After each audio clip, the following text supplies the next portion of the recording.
Kirib olamiz, eshik oldida turib qolmanglar, bemalol kirib olinglar. Orqamizda guruhimizning a'zolari ham shunda qiynalmasdan kirib olishadi.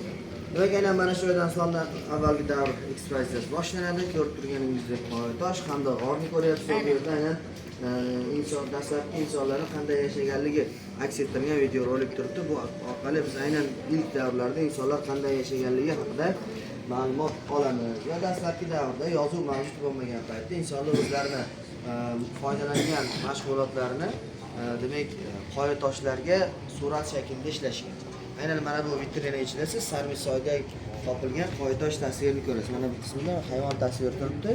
Aynan o'sha Sarmisoydan mana shunday qoya tosh suratlari 12 mingdan ortiq topilgan. Bu aynan dastlabki davrlarga oid hisoblanadi. Yurtimizda nafaqat Sarmisoydan, balki Zarafsoy hamda Siypantosh hududlaridan ham demak mana shunday toshlar topilgan, qoya tosh suratlari va Zarafsoyni hattoki osmon ostidagi muzey ham deb e'tirof etishadi. Bu yerda esa miloddan avvalgi 1-ming yillikka tegishli bo'lgan bronzadan ishlangan Bug'u haykalini ko'rasiz. Aynan Bug'u haykalni, ya'ni 3000 yil oldin ishlangan, 3000 yillik tarixga 3000 yil oldin mana shunday Bug'u haykallarni yaratilish, haykaltaroshlikning naqadar yuksak darajada rivojlanganini, qolaversa dastlabki e'tiqodlarni qanaqaligini ham tushuntirib beradi. Ya'ni bu davrda Bug'uni qut baraka ramzi sifatida qabul qilishgan, uni ilohiylashtirishgan. Shuning uchun aynan Bug'u haykallari va tasvirlari juda ko'plab topilgan. Ortimizda esa vaqt devori turibdi. Bu yerda yuqori qismi barelyef suratlar, tasvirlar, ya'ni bo'rtma suratlar orqali demak dastlabki sivilizatsiyalar yurtimiz hududdagi. Mana misol uchun mana bu qismda mana bu yerda Baqtriya sivilizatsiyasi, mana lazer tushirib turibman yuqorida. Baqtriya sivilizatsiyasi, to'g'rimizda esa Xorazm sivilizatsiyasi, undan keyin So'x sivilizatsiyasi, Farg'ona hamda oxirgi Paytoli sivilizatsiyalari darslarga ketma-ketlikda aks ettirilgan va bu sivilizatsiyalarga hozir shu ketma-ketlikda alohida bo'limlarda to'xtalib o'tamiz. Vaqt devorining quyi qismida esa siz ko'rib turganingizdek turli xil demak monitorlar, ekranlar, touch panellar, interaktiv menyular orqali aynan dastlabki davrdan to 7-asrgacha bo'lgan davrdagi insonlarning rivojlanish bosqichlarini ko'rishimiz mumkin bo'ladi. Bu yerda esa mana bu sopol buyumlarni parchalariga e'tibor qarating. Har bitta sopol buyum parchasining ustida alohida tasvir mavjud, shakllar mavjud. Bu dastlabki piktografik yozuvlar hisoblanadi. Aynan piktografik yozuv nima desa, piktos rasm, grafos yozuv, ya'ni rasmli yozuv. Aynan qoya tosh suratlaridan keyingi bosqich rasmli yozuv bo'ldi. Rasmli yozuvdan keyin esa yozuv shakllanadi. Aynan mana shu ketma-ketlikda shakllanib bor. Bu yerda miloddan avvalgi 4-asrga tegishli bo'lgan Aleksandr 3 tangalarni ko'rasiz. Tangadagi o'ziga xoslik, e'tibor bering, inson tasvirlari bor. Nima uchun inson tasvirlari desak, aynan bu davrda qaysi hukmdor tomonidan tanga zarb etilgan bo'lsa, o'sha hukmdorning tasviri ham tangaga zarb etilgan. Islom dini Markaziy Osiyoga kirib kelishidan oldin aholining asosiy qismi Zardushiylik diniga e'tiqod qilib kelgan. Mana bu vitrina ichidagi eksponat aynan Zardushiylik dini bilan bog'liq. Aynan Zardushiylikda demak 4 unsur muqaddas hisoblangan: suv, olov, tuproq va havo. Inson vafot etgandan keyin uni o'sha ko'mishmagan yerga maxsus tepaliklarga olib chiqib jasadlar quritilgan va suyak qismi qolgandan keyin mana shunday ostodonlar ichiga solishgan. Ostodon ichiga solingan inson suyaklari keyin eshik tagiga ko'milgan. Xalqimiz orasida shakllanib qolgan, ya'ni ostona oldida turma degan gaplar aynan Zardushiylik dini bilan bog'liq hisoblanadi. Ya'ni o'sha ostodonga solingan inson suyaklari eshik tagiga ko'milganligi uchun ostona oldida turma degan jumlalar ishlatilgan. Aynan shu jumlalar keyinchalik xalq orasida bu yerda esa miloddan avvalgi 4-2-asrlarga tegishli bo'lgan qadimiy Xorazm yozuvidan namunani ko'rasiz. Mana bu qismda esa milodiy 5-7-asrga tegishli bo'lgan qadimgi turkiy yozuvni tasvirini ko'rasiz. Yozuv aynan sivilizatsiya belgisi hisoblanadi. Yozuv qayerda bo'lsa, ana shu joyda sivilizatsiya belgisi hisoblanadi.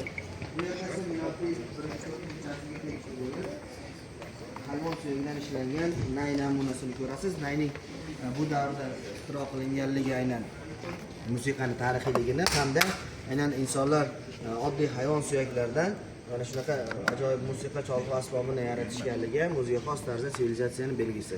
Bu yerda ham musiqa bilan bog'liq eksponat, ya'ni ayrton friza. Bu yerda ham 3 ta sozanda tasviri aks ettirilgan haykallardan. Do'mbira chalayotgan, tor chalayotgan hamda arfa chalayotgan. Bu yerda ham mana ularni harakatga keltirilganini ko'rishingiz mumkin bo'ladi.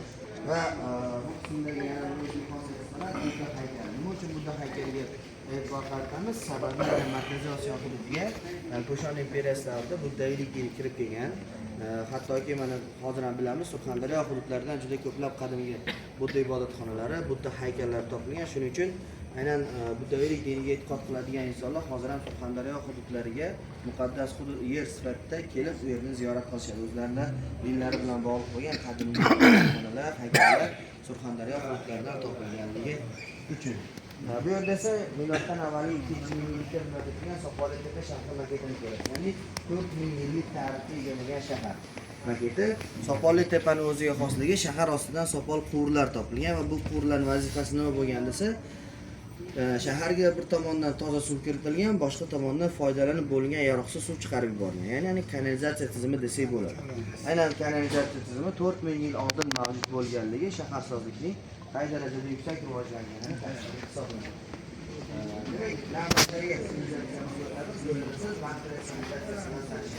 Bakteriya hozirgi Surxondaryo hududlariga to'g'ri keladi va mana bu o'sha vitrina ichida ma'budalar haykallarni ko'rasiz. Insonlar tomonidan mana shunday ma'budalar yasanib, ularga e'tiqod qilib kelishgan, sig'inishgan, ulardan yordam, madad so'rashgan. Aynan biz hozir aytayotgan narsalar e'tiqod bilan bog'liq bo'lgan jihatlar islomdan avvalgi davrda ishlangan.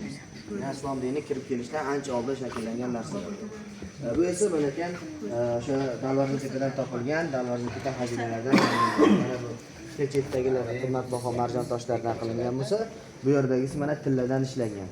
Va e'tiborli jihat hayvon tasviri bor. Nima uchun desa, aynan bu davrda insonlar o'zlari uchun qaysi hayvonni muqaddas hisoblashgan bo'lsa, shu hayvon tasvirlari insonlar tomonidan yasalgan har qanday buyumda mavjud bo'lgan.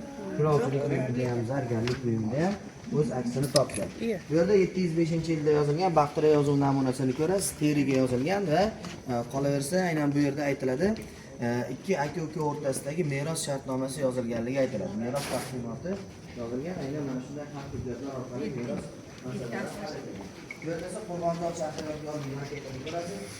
Hozirgi Boshim tog'lari etagida joylashgan shahar va mana bu qismi alohida ajratib qo'yilgan moviy qilib. Nima uchun desa, aynan Qo'rg'onzor hududidan demak o'sha sopoldan ishlangan katta hovuz topilgan. Shuni ramzi sifatida o'rtada alohida moviy qilib ajratilgan. Bu esa Kampirtepa shahri yodgorligi, ya'ni demak O'rta Osiyoga Makedoniyaga Aleksandr kelgan bilamiz va o'zini qo'shinini saqlash maqsadida ko'plab shahar qalalar bunyod etilgan. Mana shunday shahar qalalardan biri Oks Aleksandriyasi bo'lgan. Oks Amudaryoning qadimgi nomi. Amudaryo Aleksandriyasi desak bo'ladi. Aynan shu shahar Kampirtepa hududiga to'g'ri kelishi haqidagi ma'lumotlarni arxeologlar tomonidan olib borilgan.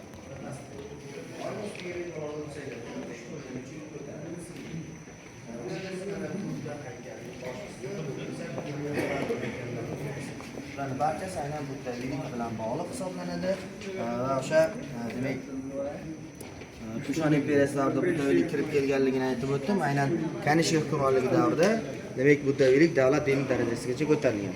Chap tomonimda turgan vitrina ichidagi gilam esa milodiy 1-2 asrlarga tegishli gilam, ya'ni 2000 yillik tarixga ega asl gilam hisoblanadi. Baxtira gilam.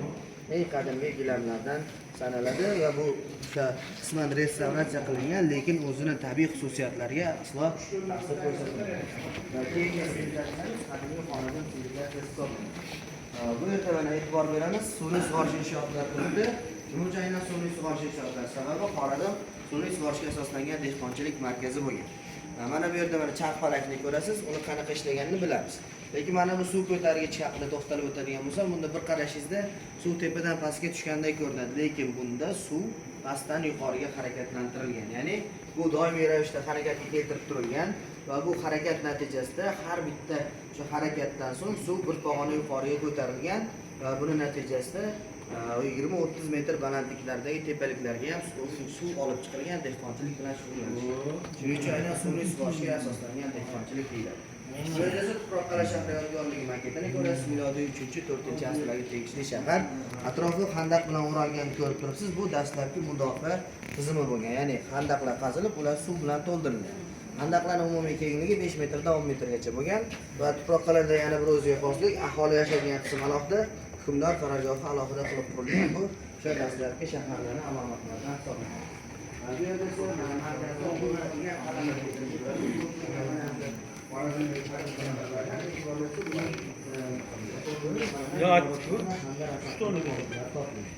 ya'ni osmon chiziqlarini tuzatishgan va mahalliy taqvim ishlab chiqarib Xorazmda va bu taqvimdan yo'lda 8-asrgacha foydalangan.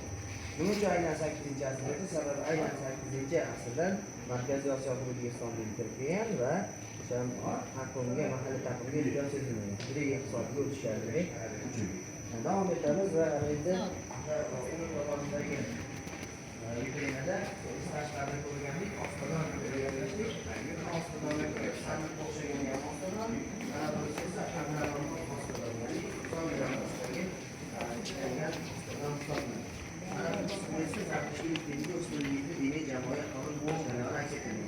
Rekorlarning hammasini xatda qilib olgan. Nima uchun desa, havoni muqaddas hisoblashganligini aytib o'tdik. Aynan havoni ifloslanmaslik uchun doimiy ravishda niqobda turishgan. Olov esa zartishlikda muqaddas hisoblanib, olovni poklovchi xususiyatga ega deyishgan. Shuning uchun olov doimiy ravishda ibodatxona markazida yonib turgan. Va nima uchun bu qismda zardushtiylikka alohida to'xtalib o'tdik? Sababi aynan Xorazm hududi zardushtiyliklardan hisoblangan. Zardush Xorazm hududi va dastlabki ranglarni, tartibotlarni Xorazmda o'sha o'tadi. navbatdagi ko'rimiz bu yerda mana bilan paxta installyatsiyasiga ko'zingiz tushadi. Nima uchun paxta installyatsiyasi? Sababi bundan birinchi asrlarda buyuk Ipak yo'lida paxta demak mahsulotlarini tayyorlangan matolar sotilgan, paxta bug'lari sotilganligi aytiladi. Shuning uchun paxta installyatsiyasiga guvoh bo'ldik. Chap tomonida esa mana Ipak yo'li xaritasini ko'rasiz. Ipak yo'lining mana boshlanish nuqtasini qarasangiz, Xitoyning eng chekka hududlaridan boshlanib, hozirgi Turkiya hududlarigacha bo'lgan katta hududni qamrab olgan va savdo yo'llari kesishgan chorraha hududida aynan Markaziy Osiyoga to'g'ri keladi. Mana Samarqand, Termiz, Nasaf, Buxoro, Xiva, Rabot Malik, Jizzax, Axsikent kabi tarixiy shaharlarimizni ko'rasiz. Bu shaharlarda rivojlanishiga albatta aynan Ipak yo'li sababchi bo'lgan. Mana bu to'g'rimda turgan vitrinada esa milodiy 5-8-asrlarga tegishli bo'lgan so'g'd libosini ko'rasiz. Aynan hozirgi davrgacha saqlanib qolgan asl eksponat hisoblanadi. Aynan 15-13 asr vaqt o'tganiga qaramay hozirgi davrga qadar yetib kelganligi uni naqadar sifatli bo'lganligini tasdiqlab hisoblanadi. Chap tomonimizda tangalarni ko'ryapsiz. Bu tangalar nima uchun? E'tibor bering, ba'zi tangalar katta, ba'zilari juda kichik. Nimaga desa, bu davrda aynan ularning qiymatini vaznga qarab belgilangan. Og'ir yengilligiga qarab, o'rtasida teshik tangalar ham turibdi. Mana nima uchun o'rtasida teshik tangalardan foydalanishgan? Bu tangalarni ipga tizib olish uchun mo'ljallangan. Bu yerda mana kichik to'quv dastgohini ko'rasiz. Kichik matolarni tayyorlash uchun. To'g'rimizda So'g'd bozori turibdi. So'g'd bozori. Yo'q, So'g'mas. Hozir aytib o'taman. Demak, mana bozorda turli xil ishlar aytilgan yurganini ko'rasiz. Bu aynan markaziy bozor bo'lganligini tasdiq hisoblanadi. Qolaversa mana videoda ham mana chekkalarda turli xil mato parchalarini ko'ryapsiz, yuqorida ham matolarni ko'rasiz. Aynan bozor muhitini yanada jonli tasavvur qilishingiz uchun bu yerda turli xil eksponatlar turibdi. Mana bu qismimizda ham yuqoriga qarasangiz ham aynan mato parchalarini ko'rasiz. Xuddi mana bu videoda turgan bozordagidek. Va qolaversa o'ng tomoningizda yuqorida mana Samarqand qog'ozi turibdi. Aynan Samarqand qog'ozlari bu davrdagi eng qimmat va eng sifatli qog'ozlar bo'lgan. Va Samarqand qog'ozini sifat haqida birinchi misolda to'xtalib o'tamiz. Va So'g'd deganda biz Samarqandni tushunamiz. Ya'ni hozirgi Samarqand hududlariga to'g'ri keladi So'g'd va bu yerda Afrosiyob shahri yodgorligini ko'rasiz. Sababi aynan Afrosiyob Samarqanddagi eng qadimiy shaharlardan biri. Bejizga Toshkentdan Samarqandga yuradigan tezyurar poyezdiga Afrosiyob nomi berilmagan. Mana Samarqanddagi tarixiy shahar bo'lgani uchun. Mana bu vitrina ichida turgan 3 ta libos ham aynan So'g'd davriga oid hisoblanadi. Bular ham xuddi Ipak yo'lida ko'rganimiz singari asl eksponatlar bilan. Va o'ng tomonida ham mato parchalari ko'rasiz. Bular ham So'g'd davri. Nima uchun bu libos va matolarga alohida e'tibor qaratdik? Sababi aynan siz ko'rib turgan umumiy 23 ta So'g'd davriga oid bo'lgan libos va mato parchalari saqlanadi. Va bu kolleksiya butun dunyo kolleksiyalari orasida, aynan So'g'd davriga oid liboslar to'planadigan kolleksiyalar orasida eng boylaridan hisoblanadi. O'ng tomonimizda esa Kofirqal'a shahri eshigini bir qismini ko'rib turibsiz. Bu eshikka aynan inson qo'l mehnati orqali o'yma tarzda surat ishlangan. Bu tasviriy san'at va hunarmandchilikning qay darajada yuksak rivojlanganini ko'rsatib beradi. Qolaversa, aynan bu o'sha oddiygina eshikda 4 ta tabaqa vakili iyerarxiya tarzda, ya'ni pastdan yuqoriga qarab chizilgan. Eng quyi qatlamda sozandalar, undan keyin saroy xizmatchilari, keyin esa saroy ayollari va markazda mana katta qilib tasvirlangan hukmdor tasvirini ko'rasiz. Aynan mana shu 4 ta tabaqa vakili ketma-ket ishlangan. Va e'tiborli jihati mana bu qismimizda turgan nikoh shartnomasi. Aynan sudda nikoh shartnomalari yozilgan, oila qurilishidan oldin oilaga juda katta e'tibor qaratilgan va aynan o'sha hatto aytiladi, nikoh shartnomasida agar oila ajrashadigan bo'lsa, ya'ni oila buziladigan bo'lsa, kimga qancha mol-mulk qolishi ham oldindan belgilab qo'yilgan. Shu darajada demak o'sha rivojlanish bo'lgan. Aynan mana Baqtiriyada biz meros shartnomasini ko'rdik. So'qda esa nikoh shartnomasi. Bu aynan bu hududlardagi sivilizatsiyalar shunchaki savdo-sotiq yoki hunarmandchilik bilan emas, balki ijtimoiy munosabatlarni ham tartibga solinganligini ko'rsatadi. Bu yerda ham mana biz hozir nikoh shartnomasida oilaga e'tibor qaratishgan deb aytib o'tdik. Aynan o'sha oilaga bo'lgan munosabatni mato parchalarida ham ko'rasiz. Hayvonlar bilan tasvirlangan bo'lsa-da, aynan o'sha demak juftlik ramzlari aks ettirilgan mato parchalar. Va demak navbatdagi sivilizatsiyamizga o'tamiz, marhamat.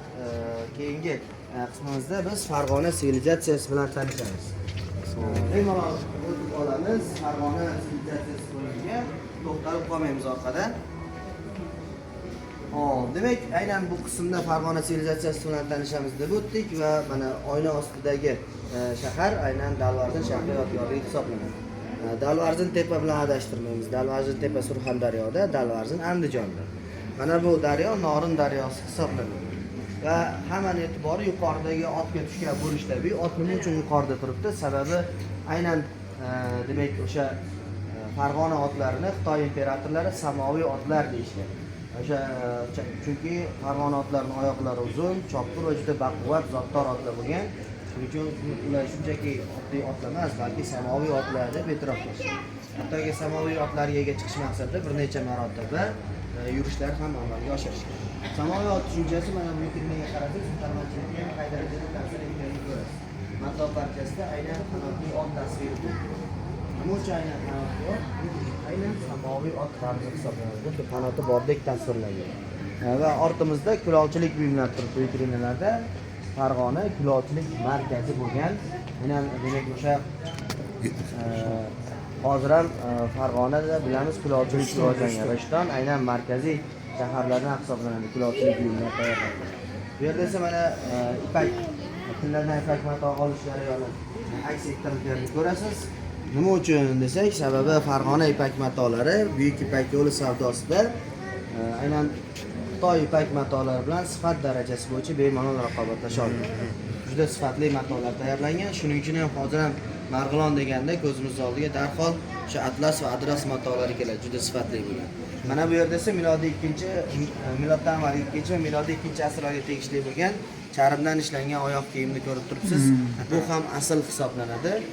Hozirgi davrgacha saqlanib qolgan va demak bilamiz terining xususiyatini, aynan teri qanchalik ko'p tursa, shunchalik kichrayib boradi, ya'ni qurigan esa. Shuning uchun saqlanish jarayonida birmuncha kichrayganini ko'rasiz. Ana endi biz siz bilan hozir Choch sivilizatsiyasi bilan tanishamiz. Aynan Choch hozirgi Toshkent viloyati hududiga to'g'ri keladi. Mana o'ng tomonimizda to'g'rida o'sha moviy installyatsiya turibdi. Nimaga bunday moviy installyatsiya qo'yilgan? Sababi aynan o'sha demak Chochdan juda ko'plab feruza toshlar qazib olingan, feruza madanlari qazib chiqarilgan. Aynan eng qimmat feruza toshining rangi moviy rangda hisoblangan. Shuning uchun moviy rangli installyatsiyani ko'rasiz. To'g'rida esa mana Choshtepa shahri maketi turibdi. Choshtepa shahri Toshkent shahri hududiga to'g'ri keladi. Va aynan demak o'sha bejizga demak metro bekatiga Choshtepa nomi berilmagan. Toshkent hududidagi qadimgi shaharlardan hisoblangan uchun. Hozir mana oldimizda o'sha delegatsiya bor ekan. Shuning uchun ozgina to'xtalib qoldik. Bular o'tib ketgandan keyin biz bemalol Choch bilan tanishishimiz mumkin bo'ladi.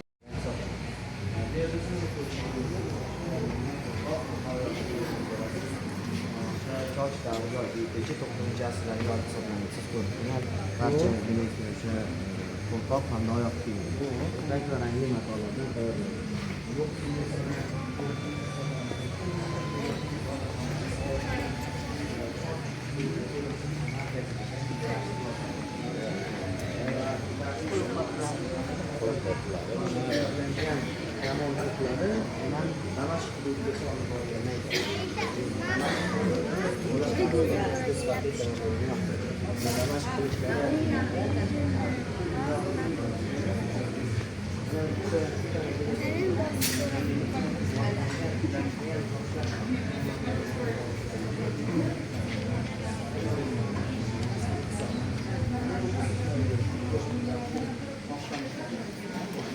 Очень важно.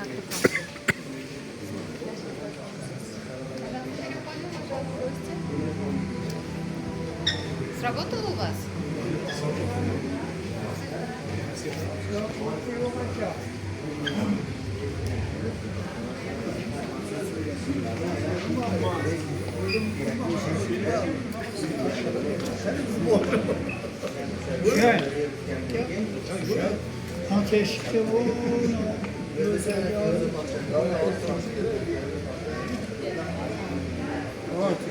Mana bu qismda turgan sirda hamda bilak bor bering, bu bronzadan ishlangan va qolaversa hayvon shoxi tasvir bor. Nima uchun hayvon shoxi? Sababi aynan mana shunday bilak uzuklar insonlarni yovuz ruhlardan himoya qilishiga ishonish.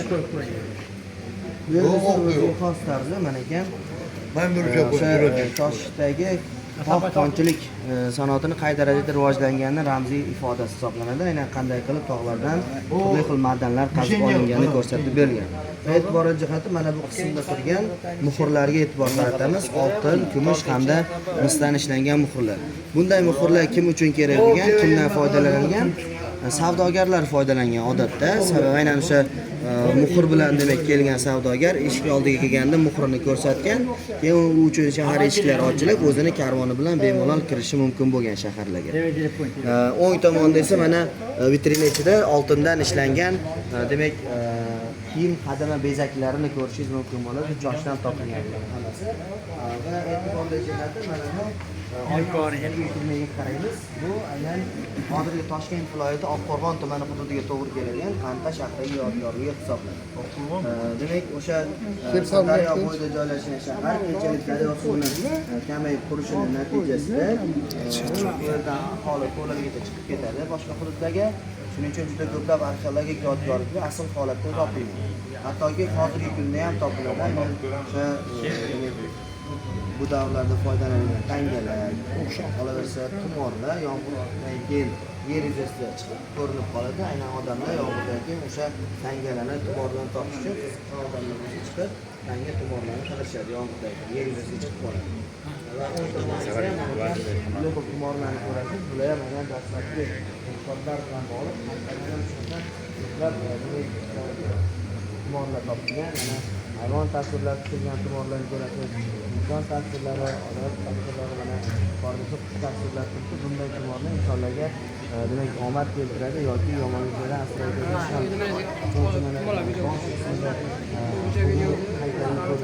Baraka ramzi sifatida. Aynan baraka timsoli sifatida o'sha demak baraka kelishini istagan odam bugungi shakldagi tumorlarni osib hozirgi mana ko'zimizda daraxtlarga joylashgan narsalar aslida mana shu islomdan avvalgi davr e'tiborlaridan bog'liq. Ana endi marhamat, bu yerda islomdan avvalgi kirib o'tirib qolamiz, joylashib qolamiz, sabab biroz boshni aylantiradi. Фрески Сагат простираются до наших дней, неся эхо прошлого. Наследие древних цивилизаций и коренные алфавиты является памятью культуры этой земли. Время, пространство и смысл переплетаются друг с другом. Путешествие постепенно приближается к своему последнему остановочному.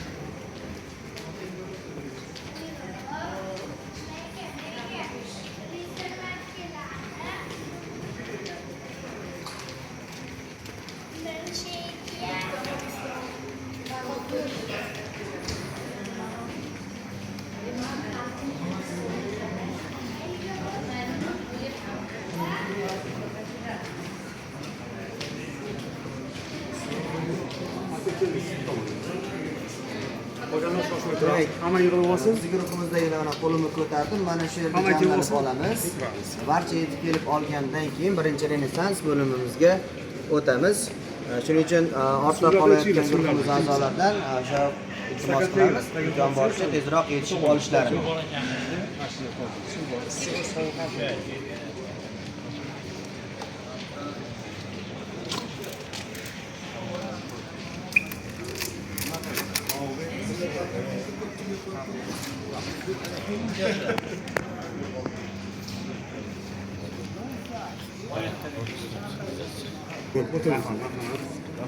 Marhamat, demak aynan mana shu yerdan bizda birinchi renessans bo'limimiz boshlanadi va o'ng tomonimdagi vaqt devori turibdi bu yerda. Mana birinchi renessans 8-asrdan 13-asrgacha davom etganligi aks ettirilgan. Birinchi renessans aynan islom dinini Markaziy Osiyoga kirib kelishi bilan bog'liq hisoblanadi. Yuqorida Baytul Hikma tasviri aks ettirilgan va Baytul Hikma birinchi renessansning asosi bo'lgan, tamal toshi bo'lgan va bu Baytul Hikma akademiyasida Farg'oniy, Farobiy, Xorazmiy kabi allomalarimiz faoliyat yuritishgan. Baytul Hikma haqida hali yana to'xtalamiz, alohida kapsulamiz bor. Mana chap tomonda esa maket turibdi. Bu Ismoil Somoniy maqbarasi maketi Buxorodagi. Bu maqbara o'sha islom dini Markaziy Osiyoga kirib kelgan davrdagi dastlabki maqbara hisoblanadi. Va buning ichida Ismoil Somoniyning otasi Ismoil Somoniy hamda uning o'g'li qabrlari joylashgan. 3 kishining qabri mavjud hisoblanadi. 9-asrda bunyod etilgan, hozir ham mavjud Buxoroda. Va bu yerda sizlar birinchi renessans bo'limida, ya'ni o'sha bo'limda Samarqand qog'ozi haqida aytib o'tgandim. Aynan Samarqand qog'ozini yaqindan ko'rib turibsiz. Qog'oz Xitoyda ixtiro qilingan bo'lsa-da, Xitoy qog'ozlariga yozilganda siyoh orqa tomonga o'tib ketgan. Faqat bir tomondan foydalanishgan. Samarqand qog'ozlarida esa bunaqa xususiyat bo'lmagan, ya'ni har ikkita tomoniga ham yozish imkoniyati bo'lgan, siyoh orqaga o'tmagan. Shuning uchun juda sifatli qog'oz sifatida Yevropa mamlakatlarigacha olib borilgan Samarqand qog'ozlari. Bu yerda esa Mag'ot Kaptor masjidini ko'rasiz. Mag'ot deyilishining sababi chuqurlikda joylashganligi. Aynan forchada Mag'ot chuqurlik degan bildiradi. Attor so'zini qo'shilishining sababi esa atir sotadigan savdogarlarni shu paytda attor deyishgan, ularning do'konlari bo'lgan atrofda. Va mana bu qismga e'tibor bering, yuqori qismda gumbazlari juda ko'p hamda baland turibdi. Nima uchun bunaqa gumbazlar ishlangan desa, akustika uchun. Ya'ni imom gapiradigan bo'lsa, uning ovozini oxirdagi odam ham eshitgan. Ya'ni gumbazlar tabiiy ovoz kuchaytirgich bo'lgan. Aks sado bilan, eho bilan ovozni barcha odamlarga yetib borishini ta'minlagan. Gumbaz qancha ko'p va baland bo'ladigan bo'lsa, aynan o'sha ovoz shuncha yaxshi yetib boradi. Va Ipak yo'li xaritasida Raboti Malik degan shahar borligini aytib o'tgandim. Bu aynan Raboti Malik karvonsaroyi hisoblanadi. O'zini davri uchun 5 yulduzli mehmonxona bo'lgan bunaqa karvonsaroylar, sababi aynan karvonlar kelgan, to'xtab dam olgan, tunab qolgan, ovqatlangan ot ulovlarini ham alishtirishgan. Har qanday turdagi xizmat ko'rsatish mavjud bo'lgan. Qadimgi Buxoro, Samarqand hududlari deyiladi, hozirgi Navoiy viloyatiga to'g'ri keladi. Mana bu kirish qismi aynan o'sha demak hozirgi kunga qadar saqlanib qolgan. Qolgan qismi esa tarixiy ma'lumotlarga ko'ra qayta tiklangan. Keyingi eksponatimiz esa Chashma-i Ayyub majmuasi maketi. Nima uchun aynan Chashma-i Ayyub? Bilamiz, Ayyub alayhissalomning badanlariga yara chaqa toshadi va mana shu yara chaqalarni tuzalishda hassalarni yerga urganlarda Allohning izni bilan shifobaxsh suv chiqqan va mana shu suvni o'sha badanlariga surganlardan keyin yara chaqalardan tuzalgan. Bu yerdan chiqadigan buloq suvi ham aynan yara chaqalarni davolaydigan xususiyatga ega bo'lgani uchun Ayyub alayhissalomga nisbat berib Ayyub chashmasi deyishgan mahalliy aholi. Ayyub alayhissalom bu hududga kelganligi haqida tarixiy ma'lumotlar mavjud emas. Faqat o'sha buloqning suvi aynan yara chaqalarni davolaydigan xususiyatga ega bo'lgani uchungina mahalliy aholi shunaqa nisbat bergan. Buxoroda joylashgan, 12-asrda qurilgan. Mana bu konussimon gumbazi esa 14-asrda Amir Temur tomonidan qurdirilgan. Bordingmi, bormadingmi? Bu yerda esa mana Saljuqiylar davridagi demak zargarlik buyumlarini ko'rasiz. Tilladan ishlangan zargarlik buyumlari. Bular mana ekan demak tilladan ishlangan mana bu ikkita bilagizlik quyma hisoblansa, mana bu qolganlari aynan qo'l mehnati bilan tayyorlangan mayda simlardan to'qilgan hisoblanadi. Qo'lda alohida dizayn demak mehnat bilan juda mayda ish hisoblanadi. Hozirgi kunda ham aynan Turkiyada Mardin shahrida demak o'sha xuddi mana shu tarzda zargarlik mahsulotlari tayyorlashadi. Mayda simlardan to'qib tayyorlashadi. Bu yerda esa mana Seljuqlarda hukmdorlik ramzi hisoblangan. To'g'ri kimda bo'lsa aynan shu hukmdor hisoblangan. Buni e'tiborli jihati to'rt burchak turibdi va uni pastki burchagiga e'tibor bering, ikki boshli burgut tasvirini ko'rasiz. Nima uchun ikki boshli burgut tasviri aks ettirilgan? Sababi mana shu burgut yana Seljuqlarda davlat ramzi hisoblangan, kuch-qudrat timsoli sifatida. Ya'ni sharq va g'arbga qaraganda o'zini mantiqiy o'sha ma'nosi bo'lgan, ya'ni bir tomoni boshi sharqqa qaragan, ikkinchisi g'arbga qaragan. Ya'ni sharq va g'arbni ko'rib tura oladigan darajada, nazorat qiladigan darajada qudratga ega deb hisoblangan. Sentr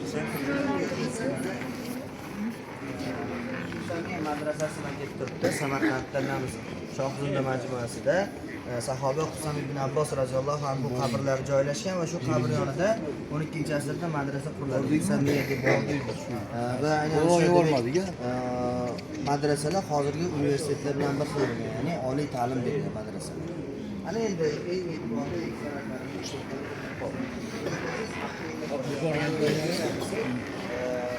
Usmonli hukmdorligi davrida Abu Sufyon yollangan Misrda to'qilgan va Misrdan Arabistonga olib kelinganlarida mana shu Mahmud ichida olib keldi. Bu Ka'ba emas, Ka'ba buni ichida olib keldi. Siz ko'rib turgan Mahmud 1818-yilda Sulton Mahmud II buyrug'i bilan tayyorlanganligi aytib o'tiladi. Asl eksponat hisoblanadi. Hozirgi davrgacha saqlanadi. Navbatdagi o'sha eksponatimiz ham asl eksponatlardan, qadrli eksponatlardan. Chunki ularning Ka'ba yonida Ibrohim alayhissalomning oyoq izlari tushgan tosh mavjud, maqom Ibrohim toshi deymiz va uni hozir oyna ichida saqlanadi. Usmoniylar davrida xuddi mana shunday mato ichida saqlangan maqom Ibrohim toshi. Bu ham Usmoniylar davriga tegishli bo'lib 1836-yilda foydalanilgan hisoblanadi. Har ikki eksponat ham asl va ta'kidlab o'tgandek. Ana endi barchani e'tiborini tortayotgan kisvaga to'xtalib o'tamiz. Marhamat. Mana shu yerga kelib olamiz biz guruhimizdagilar. Mana siz ko'rib turgan kisvadan 1988-yilda foydalanilgan va Ka'ba eshiklari oldida xuddi mana shu tarzda turgan. Vitrina ichidagi qismi esa 2023-yilga tegishli hisoblanadi. Har ikki kisva ham original va hadya tariqasida berilgan Saudiya qirolligi tomonidan. Bunday hadyalar yurtimizga berilishining sabablari mavjud. Birinchi sababi Imom Buxoriy, Imom Termiziy, Imom Zamaxshariy, Imom Maturidiy kabi buyuk islom olimlari yurtimiz hududidan chiqqanligi bo'lsa, aynan siz ko'rib turgan mana shu naqshlar turibdi, Qur'on oyatlari yozilgan xattotlik usuli bilan. Mana buning xattoti namanganlik Abdurahim Amin hisoblanadi. Va har doim kisva matosi yangilanganda Abdurahim Amin ismi kisvaning bir qismiga yoziladi. Chunki xattot o'zini ishini yakunlaganda unga o'sha oltin taklif qilishadi, qancha oltin xohlasangiz beramiz deb. Xattot oltinni rad qiladi, faqat bitta shartim bor, meni doim ismim o'sha kisva matosi yangilanganda qo'shib yozilsin. Shundan beri aynan o'sha kisvaning bir qismiga uni ismi yoziladi. Tilladan qilingan mana shu demak iplari. Mana bu qismda aynan Abdurahim Amin ismi yozilganini ko'rasiz. Mana oyna ichidagi vitrinada chap tomonda pastki qismda kichkina harflar turibdi. Aynan shu joyda Abdurahim Amin ismi yozilgan. Aynan ism yozilgan qismi hadya qilingan. Bu yerda esa mana Ka'ba eshigi kalitlari 13-asrda foydalanilgan mamluk hukmdorlariga tegishli bo'lgan Ka'ba eshigi kalitlari. Bular ham asl eksponat hisoblanadi. To'g'rimda turgan mana bu Ka'ba eshigi maketi esa tilladan qilingan va davlatimiz rahbari tomonidan Islom sivilizatsiyasi markaziga hadya etilgan. Davom etamiz va biz endi kapsulalar bo'limimizga o'tamiz. Birinchi kapsulamiz Islom diniy markazi Osiyoga boshqa hududlarga tarqalishlar ma'lum hisoblanadi. O'rta payg'ambarimiz tomonidan demak o'sha 6 mintaqaga maktub yo'llangan, o'sha mintaqa maktublardan 5 tasining nusxasini ko'rib turibsiz. Yuqorida esa mana demak Qur'on oyatlarining parchalari turibdi. 11-14-asrlarga oid hisoblanadi. Yaqin Sharq, Eron, Shimoliy Afrika va hattoki Ispaniya hududlaridan demak topilganini aytishimiz mumkin. Va mana bu ikkita rangli kisva esa ko'rishingiz mumkin. Usmoniylar davrida xuddi mana shunaqa rangli matolardan foydalanishgan kabi qo'sh uchun. Biz hozir ko'radigan qora rangli kabi qo'sh 1925-yildan foydalanish boshlangan. Navbatdagi kapsulamiz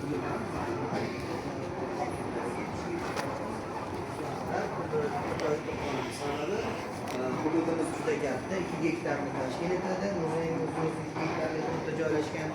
biz hali yarmiga yetib kelganimiz yo'q.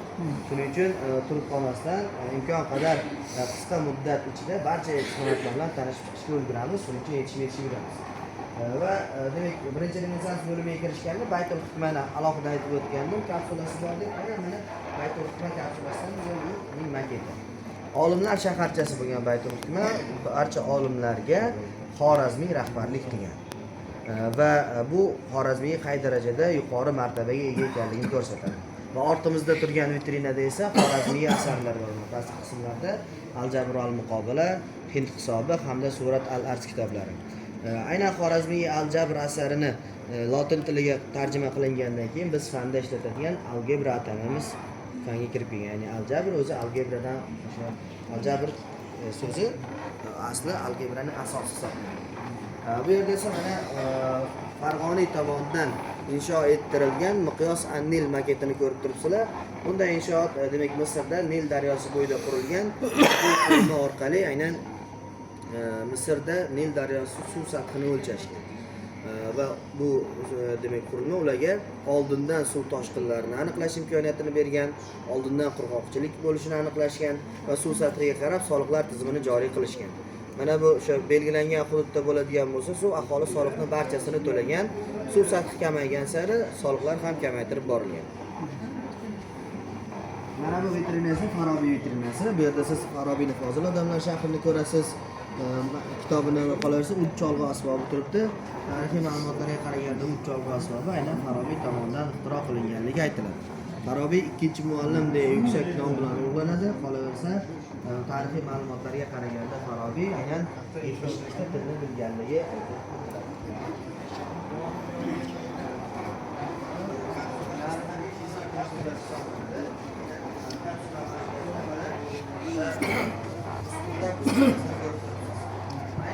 Ustunloq uskunasi orqali osmon jismlari harakatlari kuzatilgan.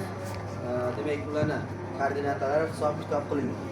Mana shunday uskunalar orqali dunyoda birinchi marta Beruniy oy tutilishini oldindan aniqlab chiqqan hisoblanadi. Masalan, yil boshida hozirlanmoqda, yil boshlangan paytda oy tutilish sanasi mana bu kunga to'g'ri keladi deb oldindan taxmin aytiladi. Aynan mana shunday ishni birinchi marta qilgan inson Beruniy hisoblanadi. Bu yuqorida aynan o'sha oy tutilish fazalarini ko'rasiz. Kapsulaning yuqori qismida. Mana Beruniyga demak o'sha ramziy ifoda sifatida. Yo'q, tilla emas, jezdan qilingan. Maketi. Bu yerda mana orqa tomonimizda kitob At-Tib asari turibdi, Ibn Sinoni, ya'ni tib qonunlari asari. Demak, tabobatga oid bo'lgan. Yevropaning o'zida 12-asrdayoq 3 ta tilga tarjima qilindi. Lotin, ibroniy va ispan tillariga shu kitob. 17-asr, 17-18 asrlargacha Yevropa universitetlarida oddiy maktablar emas, universitetlarda asosiy grafik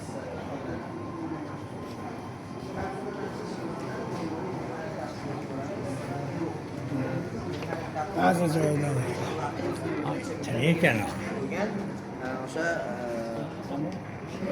taqvimlarni hisob-kitob qilish imkoniyatiga ega bo'lgan.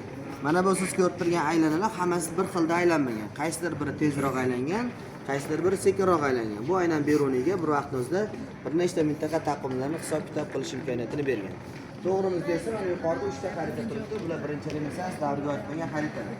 Birinchisi mana Xalifa Ma'mun xaritasi, ikkinchisi Al-Idrisi xaritasi, uchinchisi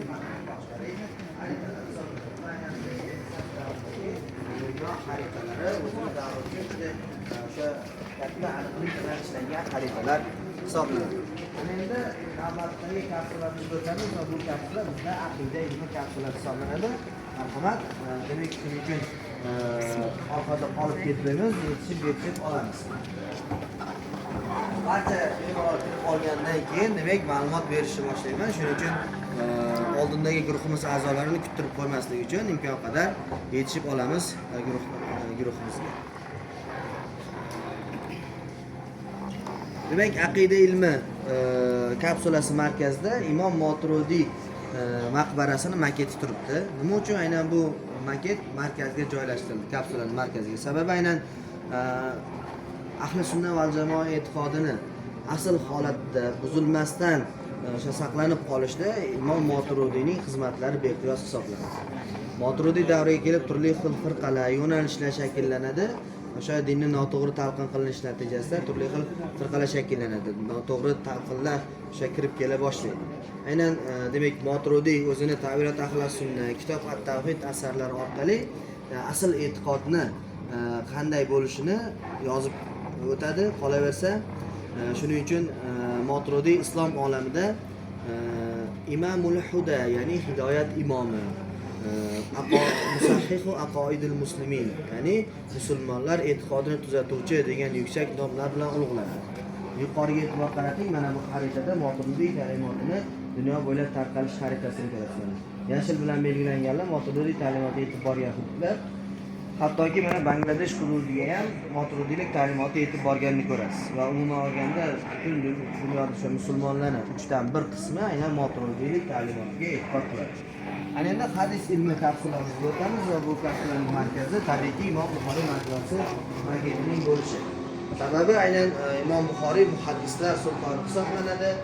Qur'oni Karim demak islom olamida eng muqaddas manba sifatida e'tirof etiladigan bo'lsa, o'sha Qur'oni Karimdan keyingi o'rinda turadigan asosiy manba Imom Buxoriy tomonidan yozilgan Sahih al-Buxoriy asari hisoblanadi. Buxoriy hayoti davomida 600 ta hadisni o'rganib, shundan 7397 tasini eng ishonchli hadislar deb ajratib, uni o'zini Sahih al-Buxoriy asarida jamlagan. Bu asar o'sha demak eng ishonchli to'plam sifatida e'tirof etiladi. O'z umuman olganda islom olamida 6 ta eng ishonchli to'plam mavjud, hadis to'plami. Shulardan eng birinchisi hozir aytib o'tdik, Buxoriyga tegishli. Yana bittasi esa aynan Buxoriyning shogirdi Imom Termiziyga tegishli. Shuning uchun aynan shon sharaf zalimizda ham suratda aynan Buxoriy bilan Termiziyning surati yonma-yon tasvirlangan edi. Mana bu kapsula ham aynan Buxoriy kapsulasidan keyin biz Termiziy kapsulasiga o'tamiz. Mana Termiziy majmuasini paketini ko'rib turibsiz. Termiziy hadis to'plamini aytib o'tdim, 6 ishonchli to'plami bittasi hisoblanganda, hadis to'plamlaridan tashqari Termiziy o'sha siyrat kitobini ham yozgan. Shamoil Muhammadiya deb nomlangan eng mashhur kitoblardan biri, ya'ni payg'ambarimizning hayotlariga oid bo'lgan kitob. Qolaversa, Termiziy deganda biz hayotimizga bitta yoki ikkita Termiziy keladi. Lekin mana bu vitrinaga qarang, bu yerda 220 ta Termiziy ismi sanab o'tilgan. Aynan yurtimiz hududida bugungi kunga qadar faoliyat ko'rsatgan Termiziylar hammasi demak o'sha yo'q, bitta avlod emas, Termiziy nomi bilan mashhur bo'lganlar. Chunki mana o'zi Termiziy, Buxoriy yoki Nasafiy deb nomlanish ular joyga nisbatan nisbat berib, o'sha hududdan bo'lganligi uchun nisbat berib qo'yiladi. Aynan o'sha demak Termiziylar, Termizda tug'ilgan olimlar bilan har bittasi olim darajasigacha yetib ko'tarilgan, yetishib chiqqan. Bejizga Temuriy demak Termiziylar yurti degan atama ishlatilgan.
Moviy bilan belgilangan hudud aynan Temur tasarrufidagi, ya'ni Amir Temur saltanat hududlari, mana bu yashil bilan ajratilganlari esa Temur ta'siri ostida bo'lgan hududlar hisoblanadi. Juda katta hududga borganini ko'rasiz.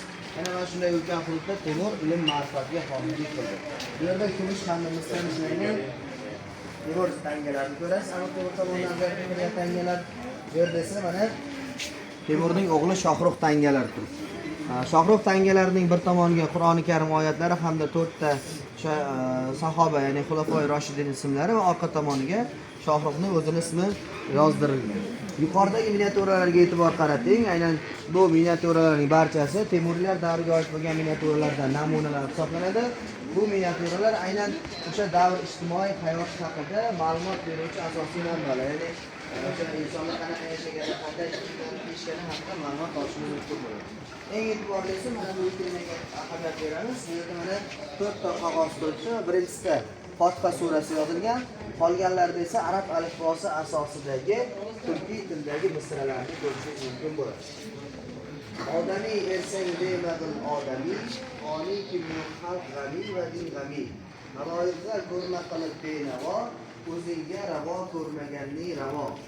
Adab o'rgangil va ilm hosil qil, ahli ma'noga o'zni vosil qil.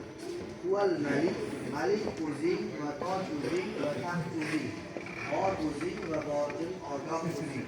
Bu jahon ahli kim inson edur, bilki nishoni anga iymon edur. Nur Alisher Navoiy. Ikkinchi Renessans davri mana shu xususiyat bilan ajralib turadi. Ya'ni birinchi Renessansda arab tilida yozilgan kitoblar, ikkinchi Renessans davrida arab alifbosi asosidagi turkiy tilda yozilgan. Mana shu jihat bilan ajralib turadi. Va bu yerda mana markazda Temuriylar davridagi qurilgan muhtasham bino maketlarini ko'rasiz. Birinchisi mana Shahrisabzdagi Oqsaroy. Oqsaroyi balandligi 70 metr bo'lgan. Taqqoslash uchun aytadigan bo'lsak, Islom sivilizatsiyasi markazining gumbazini balandligi 65 metr. Aynan bundan yana 5 metr balandda degan Oqsaroy. Hozirgi kunda kirish qismini yarmi saqlanib qolgan 38 metr qismi. Shuni o'zi ham juda mahobatli ko'rinadi. Bu esa Samarqanddagi Bibixonim madrasasi maketi. Mana shu Temurning suyukli rafiqasi Bibixonim tomonidan qurdirilgan, ya'ni Saroy Mulk xonim tomonidan. Saroy Mulk xonimni Bibixonim deb chaqirishgan. Nima uchun desa, bibi degani katta degan ma'noni bildirgan. Ya'ni katta xonim deyish barobarida Bibixonim deyishgan hisoblanadi. Bu yerda Shahrisabzdagi Dorus-Saodat majmuasini ko'rasiz. Dorus-Saodatda aytiladi, Temurning eng to'ng'ich farzandi Jahongir Mirzo qabri joylashganligi aytib o'tiladi. Bu esa Turkistondagi Ahmad Yassaviy maqbarasi. Ayni Ahmad Yassaviy maqbarasini ham Amir Temur qurdirgan va gumbazning o'ziga xosligi haqida aytib o'tilgan bo'lsa, mana gumbaz turibdi, ikki xil gumbaz bor. Mana bu qismi alohida turibdi. Bir tomondan qaraydigan bo'lsangiz, o'sha sallaga ham o'xshaydi. Nima uchun bunaqa gumbaz qilingan desa, aynan mana shu bunaqa gumbazlar ortida maqbara joylashgan bo'ladi. Mana bu gumbazlar qabrlar. Mana gumbazga qarab turib, u qanaqa binoligini aniqlab olish o'ziga xos me'morchilik uslubi hisoblanadi. Ana endi barchaning e'tiborini mana bu joyda turgan Qur'oni Karimga qarataman. Marhamat, o'sha mana shu yerda turgan Qur'oni Karim oldiga to'planib olamiz. Bizning guruhimiz a'zolari yetishib olamiz. Siz ko'rib turgan mana bu oyna ichida turgan Qur'oni Karim bir qismi aynan Temuriylar davriga oid hisoblanadi. Asl Temuriylar davridan hozirgacha saqlanib qolgan mana bu oyna ichidagisi. Aynan mana shu qism saqlanib qolgan parchaga qarab, ulardagi yozuv uslubi, yozuv o'lchamlari bilan bir xil qilib mana bu ko'rib turgan kitoblar, Qur'oni Karim kitobi qayta yozib chiqildi. Bu oddiy mulyaj emas, ya'ni demak o'sha nima uchun oddiy mulyaj emas dedim? Mulyaj deb qo'yiladigan bo'lsa kitobga faqat siz ko'rib turgan betida yozuv bo'ladi xolos. Orqasiga umuman yozilmaydi. Bu oddiy mulyaj emas, bu 30 pora to'liq yozilgan bu joyda. Hammasini yozib chiqilgan. 30 pora jamlab yozib chiqilgan to'liqligicha, oxirigacha. Aynan Temuriylar davrida bunday katta Qur'oni Karim kitobi, demak o'sha Samarqanddagi Bibixonim masjidida katta tosh lavh ustida saqlangan. Bu aynan Temuriylar davrida Qur'onga bo'lgan hurmat, ehtirom naqadar yuqori bo'lganligini ko'rsatadi. Aynan mana shu hozirgi Qur'onga hurmat, ehtirom so'zimizni yana tasdiq sifatida biz oxirida Qur'on zaliga kiramiz va Qur'on zalini markazida turgan Usmon roziyallohu anhuga tegishli bo'lgan Usmon Mustafa ham aynan yurtimizga birinchi marta Amir Temur olib kelganligi aytiladi. Markazda turgan tosh maketi esa aynan Ulug'tog' bitigi maket hisoblanadi. Ulug'tog'da 1391-yilda Amir Temur buyrug'i bilan To'xtamishxonga qarshi yurishga otlanganligi haqida aynan katta xarsang toshga ma'lumot yozib qoldirilganligi aytiladi. Bu Ulug'tog' bitigining asl qismi Qozog'istonning Qarag'anda shahridan topilgan. Navbatdagi bo'lim esa Temurning o'g'li Shohrux Mirzo bo'limi hisoblanadi. Aynan Temurning vafotidan keyin Shohrux Mirzo ilm ma'rifat homiysi bo'ladi Qolaversa Shohruxning 3 ta o'g'li bo'lgan, Mirzo Ulug'bek, Boshing'ir Mirzo hamda Ibrohim Sulton. Bu o'sha Shohruxning o'g'illari ham hammasi ilm, ma'rifat insonlari bo'lgan.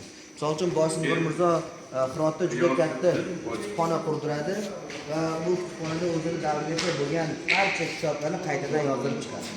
Ibrohim Sulton esa xattot bo'lgan, hayoti davomida 8 marotaba Qur'oni Karimni boshdan oxirigacha ko'chirib chiqqan. Bu aynan o'sha demak Ibrohim Sultonning naqadar mohir xattot bo'lganligini tasdiq hisoblanadi. Demak, Shohrux Mirzoning eng mashhur o'g'li tabiiyki Mirzo Ulug'bek. Shuning uchun mana meni o'ng tomonimga qaraganingizda yuqorida mana turli xil yulduz jadvallari va osmon jismlarini ko'rasizlar. Bu aynan Ulug'bek bilan bog'liq hisoblanadi. Ulug'bek demak uning o'zining ismi emas. Ulug'bekning asl ismi Qarag'ay bo'lgan. Ya'ni Amir Temur nabirasiga o'zining otasining ismini qo'ygan. Ya'ni Amir Temurning otasi Amir Qarag'ay bo'lgan. O'zining otasining ismini qo'yganligi uchun saroyda uni o'sha vazirlar bizni Ulug'begimiz, katta begimiz degan ma'noda Ulug'bek deb murojaat qilishgan va shundan keyin uni ismiga aylanib ketgan mashhur Ulug'bek ismi. Bu Samarqandda Ulug'bek tomonidan qurdirilgan Obirahmat Anhor bo'yidagi rasadxona maketi. Aynan rasadxonaga e'tibor bering, yer sathidan pastda joylashgan. Nima uchun bunaqa qilingan? Sababi aynan mana shu uslub ularga demak kunduz payti ham osmon jismlarini kuzatish imkoniyatini berdi. Hozirgi ilm ham tasdiqlagan 12-13 metr chuqurlikka tushiladigan bo'lsa odam, atrof qop-qorong'i bo'ladigan bo'lsa, yuqoriga qaraganda yulduzlar ko'rinadi. Buni 15-asrning o'zidayoq olimlarimiz aniqlashgan. Bu yerda mana rasadxonalarda foydalanadigan ustunlar, arminar sfera hamda kvadrant shakllarini ko'rasiz. Kvadrantga e'tiborimizni qaratamiz. Kvadrant mana 90 gradus burchak asosidagi uskuna hisoblanib, mana bu aylana qismlarda alohida chiziqlar turibdi. Bu chiziqlar har biri alohidadan bittadan darajani, gradusni bildirgan. Nima uchun kvadrantga to'xtaldim? Sababi mana o'ng tomoningizga qarasangiz, mana bu maketda aynan kvadrant shaklini ko'rasiz. Nima uchun bu kvadrant shaklida? Rasadxonaning yon tomonidan ko'rinishi. Ulug'bek rasadxonasi mana shu kvadrant usulida qurilgan va mana bu qismda turgan zinalar shunchaki insonlar chiqib tushish uchun emas, bu har biri kvadrantda hozir mana aylana qismida chiziqlari bor, graduslari bor deb aytdim. Har bitta zina bittadan darajani bildirgan, gradusni bildirgan. O'lchov uchun foydalanilgan zinalar. Va rasadxonani mana bu zina boshlanadigan qismiga keladigan bo'lsangiz, o'sha rasadxonaning qanchalik aniqlik bilan ishlanganini guvohi bo'lsa bo'ladi. Ya'ni o'sha rasadxona joylashgan hududga borib, zina boshlangan qismga borib kompasga kirsangiz, kompas 180 gradus aniqlikni ko'rsatadi. Bu rasadxonaning o'zining qurilishi ham juda katta aniqlik bilan hisob-kitob qilib ishlanganini isboti. Qolaversa, rasadxonada 1018 ta qo'zg'almas yurgish koordinatalari hisob-kitob qilinadi va bu hisob-kitoblar hozirgi zamon hisob-kitoblar bilan solishtirganda atiga bir necha soniyaga farq. 15-asr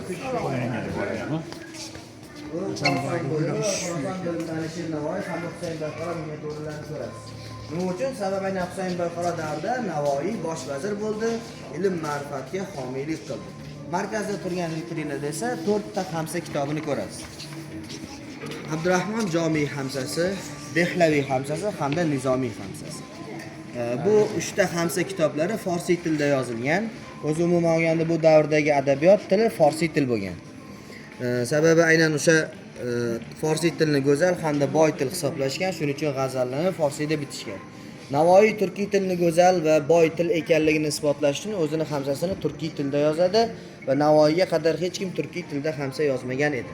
Va Navoiy o'zining ijodi orqali turkiy tilni ham go'zal ekanligini ham boy ekanligini isbotladi. Ya'ni Navoiy butun faoliyat davomida 26 mingdan ortiq so'z, turkiy so'zdan foydalangan va bu natijani biror bir dunyodagi bir inson tasdiqlay olmagan. Va bizlar hozir misol uchun 26 ming so'z bilmaymiz, bilsak 15 mingta so'z bilishimiz mumkin. Bu yerda esa mana ekan Temuriy malika libosini ko'rasiz. Aynan Ispaniya elchisi Klavijo Samarqandga kelganda esdaliklar deb kitob yozadi va bu esdaliklarda o'sha Temuriy malikalarning liboslariga ham alohida to'xtalib o'tdi. Aynan shu ma'lumotlarga ko'ra, mana shu siz ko'rib turgan libos qayta tiklangan va Klavijo ma'lumotlariga qaraganda bitta mana shunaqa libosni ortidan 15 ta joriya ko'tarib yurgan. Shu darajada libos og'ir bo'lgan, qimmatbaho toshlar bilan bezatilgan. Navbatdagi bo'limimiz esa Boburiylar bo'limi hisoblanadi. Bu yerda mana Boburiylar davrida foydalangan xanjar hamda qilich namunalarini ko'rasiz. Sababi aynan o'sha mana bu ikkita qilichga qarasangiz, buni dastasi nefritdan ishlanganligini ko'rasiz. Mana bu ikkita xanjarning dastasi esa fil suyagidan tayyorlangan. Bu yerda mana oxirgi qilichlarga e'tiborimizni qaratamiz. Marhamat, mana shu yerda to'planib olamiz. Bobur Hindistonda yangi alifbo tizimini joriy qiladi va xatti Boburiy deb nomlangan. Mana bu jadvalda birinchi ustunda Arabiy deb yozilgan arabcha harflarni ko'rasiz. Uning yonida esa mana xatti Boburiy deb yozilgan arab harflarining yonida, demak aynan Bobur alifbosidagi uni muqobilini ko'rasiz. Nima uchun Bobur Hindistonda bunaqa alifbo yaratdi? Sababi arab alifbosidagi harflar hindlar uchun umuman notanish bo'lgan dastlabki davrda. Umuman tushunish, o'rganish qiyin bo'lgan arab harflarini. Xatti Boburiy harflariga e'tibor bering. Hind harflariga o'xshaydi shakllari. Aynan hindlar uchun oson bo'lishi uchun Bobur yangi alifbo tizimini joriy qilib beradi. Qolaversa, o'zini asarlarini xatti Boburiyda yozgan. Faqat asarlar bilan cheklanib qolmasdan, Qur'oni Karim kitoblarini ham xatti Boburiy usuli asosida, alifbosi asosida yozishadi. Mana shuni natijasida aynan Hindistonda islom dini keng tarqaladi va bunda Boburning xizmatlari beqiyos bo'lganini ko'rishimiz mumkin bo'ladi. Bu esa Tohmaxon maketi, demak Shohjahon tomonidan qurilgan dunyoning 7 mo'jizasidan biri hisoblanadi. Demak maqbarani aynan o'sha Shohjahon ayoli vafot etgandan keyin, ya'ni Mumtoz Mahal begim vafot etgandan keyin uni xotirasiga bag'ishlab qurdirgan hisoblanadi. O'ng tomonimda esa mana rasmda o'tirgan holda tasvirlangan hukmdorlar, Boburiy hukmdorlar, markazda esa Amir Temur suratini ko'rasiz. Nima uchun bunday surat ishlangan? O'zi to'g'ri, mana yuqoriga qarang, mana bu qismda mana shu miniatyura, Boburiylar davrida ishlangan miniatyura hisoblanadi. Buni qayta ishlangan rasmi. Ana markazda Amir Temur tasvirining gavdalantirilishi Boburiylar o'zlarini doimiy ravishda Temurning avlodi sifatida ko'rishganliklarining dalolatini ko'rsatadi. Boburiylar mavjud bo'lgan davrda o'zini Boburiy hukmdor demaydi. Boburiylar degan tushuncha aslida keyinchalik tarixchilar tomonidan berilgan o'sha Hindistondagi davlatga Bobur asos solganligi uchun. Bu yerda esa Aurangzeb piyolasini ko'rasiz. Aurangzeb piyolasi nefritdan ishlangan va buning o'ziga xosliklari bor. Qanaqa o'ziga xosliklar desak, bunga ichimlik quyilganda ichimlik zaharlangan yoki zaharlanmagan. Agar ichimlik zaharlangan bo'lsa, ichimlikning rangi o'zgaradi. Uni tarkibidagi zaharga katta odamlar o'sha tarkibni ham aniqlashga shunga qarab ziddi zaharni qarab tomonga qarshi tayyor qiladi. Bu yerda esa 16-asrda ishlangan o'sha Qur'on oyatlari yozilgan xirqani ko'rasiz. 16-asrda ishlangan Boburlar, ya'ni Hindistonda tayyorlangan hisoblanadi. Va ana endi navbatdagi qismimizga o'tamiz. Bilamiz, o'sha Temuriylar davridan keyin yurtimizda 3 ta xonlik mavjud bo'ldi: Buxoro, Qo'qon hamda Xiva xonliklari. Mana bu yerda mana shu 3 ta xonlikka tegishli san'atlar mavjud. Bu yerda mana Qo'qon xoni Xudoyorxon qilichini ko'rasiz. 19-asrda foydalanilgan Qo'qon xoni qilichi. Qilich Shahrisabzda, ya'ni Buxoro amirligida tayyorlangan va Qo'qon xoni Xudoyorxonga hadya etilgan. Bu yerda mana o'sha Qo'qon xoniga tegishli qilich ko'ryapmiz. Endi bu qismda Xiva xonligiga tegishli bo'lgan o'tov, ya'ni Xiva hududlarida ko'proq Xiva xonligi hududida o'tovdan foydalanishgan, misol uchun Qoraqalpoqlar. Buning qanaqa o'ziga xosliklari bor desa, o'tovni tashqi tomondan qarab, o'sha o'tovning ichida yashayotgan oila haqida ma'lumot olish mumkin bo'ladi. Qanday qilib desa, mana bu yuqori qismda osilgan mana turli xil osilchoqlar turibdi. Bular o'tovda oilada necha kishi yashasa, shunga qarab qo'yilgan. Mana bu necha odam bo'lsa, shuncha odamga moslab, demak o'sha bunaqa osilchoqlar qilingan va yuqori qismidagi mato ham 3 xil bo'lgan. Bu aynan 3 ta ijtimoiy tabaqani bildiradi. O'sha demak kambag'al, o'rtahol va boy oila. O'sha bitta qarashda u qanaqa oila ekanligini ham aniqlash imkoniyati bo'lgan. Mana bu yuqori qismda esa Buxoroda tayyorlangan so'zanalarni ko'rasiz. Va so'zanalarning o'ziga xosligi, so'zana o'zini o'sha muallif haqida, xarakteri haqida ma'lumot beradi. Ya'ni qanaqa desa, o'sha bu davrda kelinlar, qizlar o'zini sevish uchun alohida bittadan so'zini to'qigan. U so'zlarni naqshlarini tayyorlashda o'zining ichki dunyosidan kelib chiqib, xarakteridan kelib chiqib, o'ziga yoqqan narsani tasvirlagan. Va o'sha so'zlarni tayyorlangandan keyin shunga qarab uni xarakterini bilishgan, bejizga xalqimiz orasida kelinni ko'rganda ko'r, sepini yoyganda ko'r degan maqol ishlatilgan. Sabab aynan sepini yoyilganda kelin tayyorlagan so'zini o'rtaga chiqqan va unga qarab uni xarakterini aniqlagan. Shuning mana bu so'zlarga e'tibor qarating, o'rtada turibdi. Boshqalarda naqshlar juda ko'p. Bunda esa naqshlar kamroq, katta-katta qilib tasvir bilan so'zlarni to'ldirilgan. Katta ehtimol bilan ozgina erinchoq bo'lishi mumkin, dangasa bo'lishi mumkin. Mayda-mayda naqshlarni ishlashga ozgina eringan. Chunki katta-katta naqshlar so'zlarni to'ldirib qo'ygan. Bu yerda undan afzali bor. Qalampir tasviri tushirgan so'zlanadi. Bu aynan muallifi ozgina jahldor yo tili ozgina o'tkirroq bo'lishi mumkinligini bildirgan bo'lishi mumkin. Aynan uni o'ziga nima yoqsa, shuni tasvirini tushirgan deb aytdik. Xarakterini shunga qarab bilishgan odam xarakteri. To'g'risi esa Turkistondagi o'rta.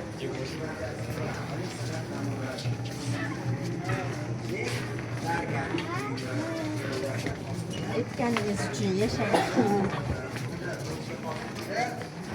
Bu zargarlik kiyimlar deyarli hammasi bir-biri bilan komplekt qilingan. Misol uchun mana bu qismda turgan mana sirg'a, zebigardoq hamda uzuk uchalasi komplekt. Bu yerda mana bu bosh qismiga qadalgan bunisi va bu yerda mana bilak uzuk hamda unga birlashtirilgan har bitta barmoq uchun bittadan uzukni ko'rasiz. Mana shu uchalasi ham komplekt hisoblanadi. Bu yerdagi sirg'a hamda zebigardoq ham o'sha bir-biriga mos tarzda ishlangan, aynan nozik did bilan ishlangan hisoblanadi. Davda kelinlarning taqinchoqlari shu darajada ko'p va og'ir bo'lgan, o'zlari bemalol o'rnlaridan turisha olmagan yangi kelinlar. Kimdir ularni turishga yordam bergan.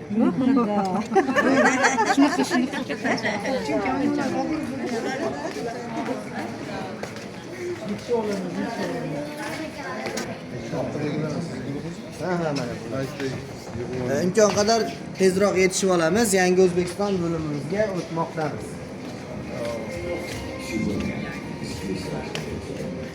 Bu yerda mana O'zbekiston qadim sivilizatsiyasidan hozirgi davrgacha bo'lgan o'sha videorolik namoyishi bo'ladi. 8K formatdagi, ya'ni juda sifatli formatda ishlangan video. Marhamat, tomosha qilamiz.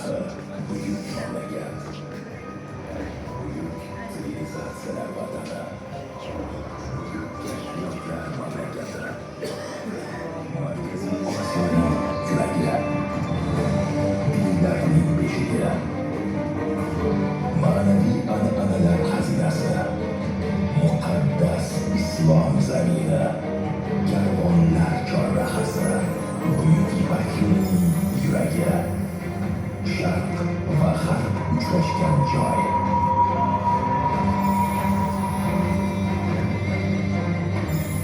Bu yerda g'oyalar tug'ildi, bu yerda ilm yuksaldi, bu yerda dunyo tarixi yaratildi. Bugungi kunda davom etayotgan buyuk tarix. Mamlakat rahbari xalqni yangi buyuklikka yetaklamoqda. Yangi uyg'onish davri, yangi yo'l. Biz kelajak qahramonlarini tarbiyalaymiz. Biz yangi rekordlarni o'rnatamiz. Buyuk merosni ko'paytiramiz. An'analarni saqlaymiz. Kelajak biznesini yaratamiz. Hammasi eng yaxshi hayot uchun, hammasi odamlar uchun. Chegaralarni ochamiz.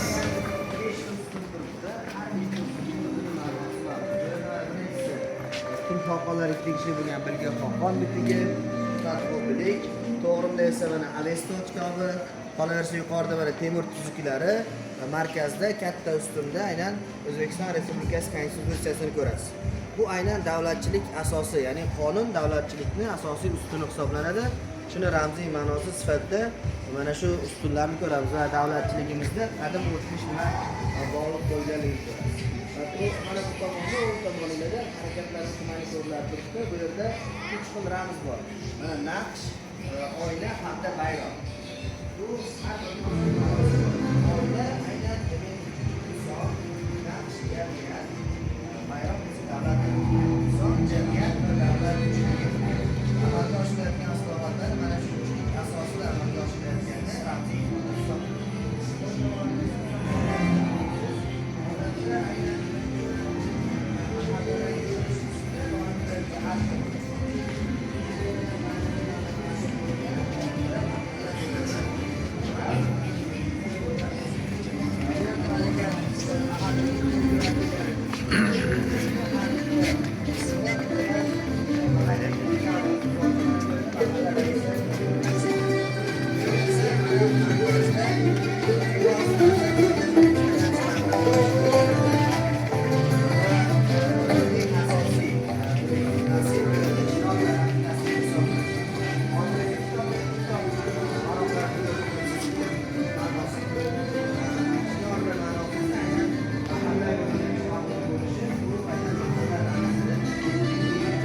tashqari bu yerda Amir Temurning 3 ta haykali, Toshkent, Samarqand shahridagi Ipak yo'li ramzi sifatida tuya karvonlarni o'tadi.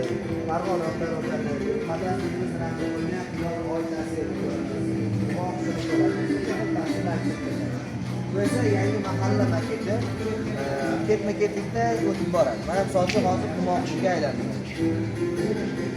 Bu yangi mahalla maketi, yangi mahallada ko'p qonli turar binolar ko'plab zamonaviy shifoxona, maktab va bog'chalarning mavjud bo'lishi va zamonaviy infratuzilma markazida bo'lishi bu jamiyatimizda mahallalarimizning asosiy qismi, ya'ni asosiy ajralmas qismi madrasalarimiz, maktablarimiz ekanligi ifodasi hisoblanadi.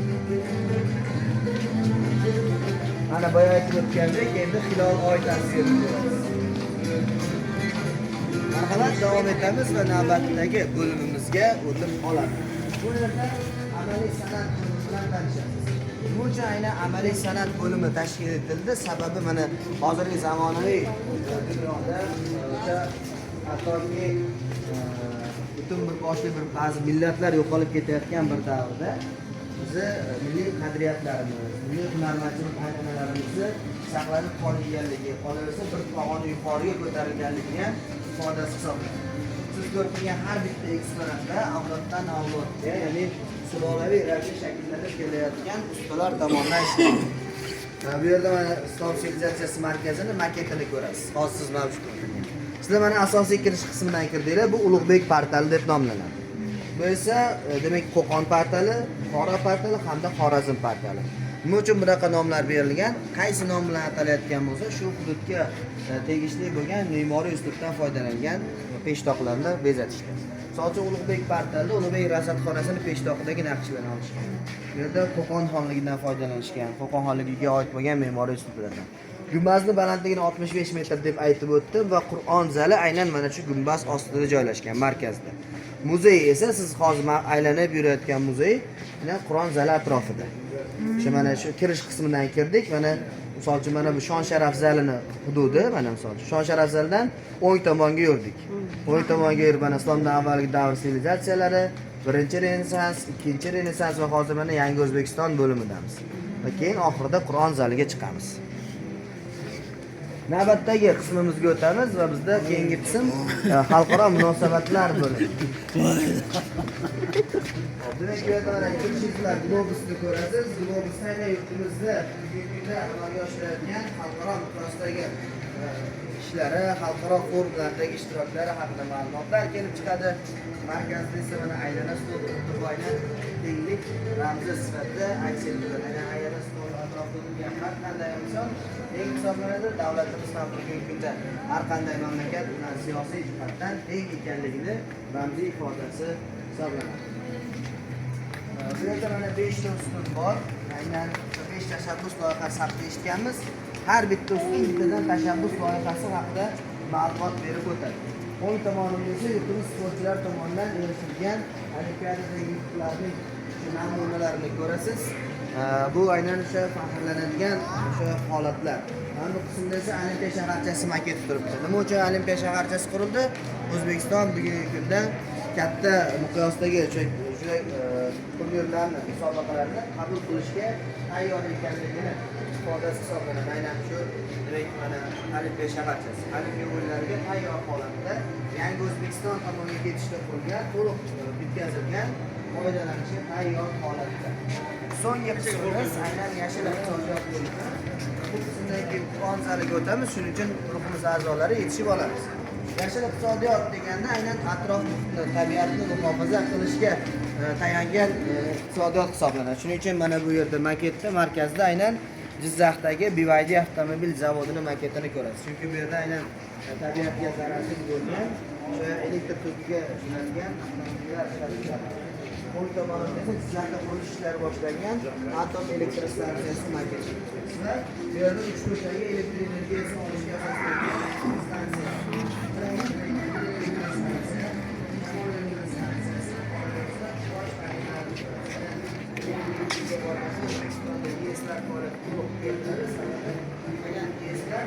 Tabiatga juda katta zarar keltiradigan sonlar. Shuning uchun mana shu 3 turdagi demak elektr energiyasi olishga o'tiladi. Xo'p, demak, mana shu qismda muzeyimiz o'z yakuniga yetadi va men sizlar bilan hozir shu yerda xayrlashaman va Qur'on zaliga kirasizlar, kirib bemalol rasmga olib, videoga olib, show namoyishini ko'rishingiz mumkin bo'ladi. Naushniklarni shu joyda topshirib Qur'on zaliga o'tamiz.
Bakın. Kaç kitan? Oh yani. Evet, dostlar. Hayır var mı? Evet, veda. O, müzik keyfi. Şu an. Stop çünkü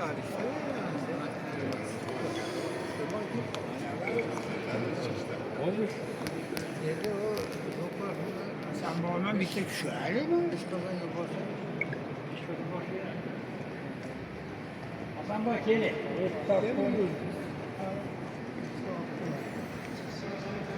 Geliyor numara kan. Öğrenci. Yeterli mi? Ya sabahın belki de.